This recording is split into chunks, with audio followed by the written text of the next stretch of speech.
இத்துக்கோண்டு இருந்தா எப்படி இருக்கும்? அதான் சூம்பி போயிருக்கும். இந்த கையெல்லாம் ஒண்ணுமே பண்ண முடியாது. இந்த கைய அவர் மறுபடியும் இந்த கைய போல மாத்திட்டாரு. இதெல்லாம் எப்பேற்பட்ட சொல்லுங்க, வல்ல பெரும் காரியம் சொல்லுங்க. அதனால நாம என்ன பண்ணோம்? இயேசுப்பா இப்படிப்பட்ட அற்புதங்களை இன்னைக்கும் பண்ணிட்டு இருக்கிறாரு. சரிங்களா? நம்முடைய வாழ்க்கையில பண்றாரு. நாம கூப்பிட்டாக்க, நாம ஜெபம் பண்ணாக்க நம்முடைய வாழ்க்கையில அவர் என்ன பண்ணுவாரு சொல்லுங்க? வல்ல பெரும் காரியம்,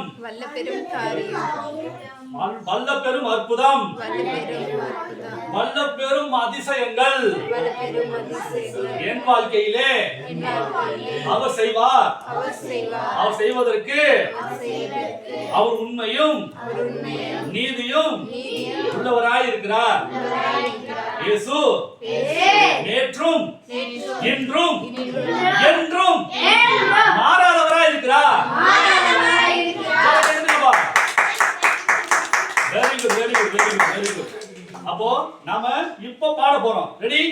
கொண்டாடுவோம், கொண்டாடுவோம், கர்த்தரின் ஜெயம் கொண்டாடுவோம், கொண்டாடுவோம், கொண்டாடுவோம், கர்த்தரின் ஜெயம் கொண்டாடுவோம். வல்ல பெரும் காரியம் செய்திட்டார், கர்த்தர் பெரும் காரியம் செய்திட்டார். வல்ல பெரும் காரியம் செய்திட்டார், கர்த்தரின் ஜெயம் கொண்டாடுவோம். கைகளை தட்டி ஜெயம் கொண்டாடுவோம். மறுபடியும் கொண்டாடுவோம், கொண்டாடுவோம், கர்த்தரின் ஜெயம் கொண்டாடுவோம், கொண்டாடுவோம், கொண்டாடுவோம், கர்த்தரின் ஜெயம் கொண்டாடுவோம். வல்ல பெரும் காரியம் செய்திட்டார், வல்ல பெரும் காரியம் செய்திட்டார், வல்ல பெரும் காரியம் செய்திட்டார். போடு, கர்த்தரின் ஜெயம் கொண்டாடுவோம், கர்த்தரின் ஜெயம் கொண்டாடுவோம். இரண்டாவது வல்ல பெரும் காரியம் என்ன தெரியுமா?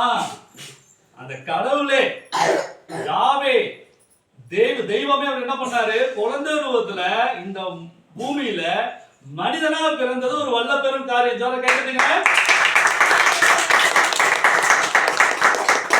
பாருங்க. நம்முடைய பாவங்களுக்காக, நம்முடைய மீறுதல்களுக்காக, நம்முடைய அக்கிரமங்களுக்காக நம்ம பரலோகத்துல சேர்க்கணும் அப்படின்றதுக்காக, நாம மன்னிக்கப்படணும் என்பதற்காக அவர் என்ன பண்ணாரு? குழந்தை ரூபத்துல இந்த பூமியில அவர் வந்தாரு. சரிங்களா? இப்ப இதுவே என்னது சொல்லுங்க?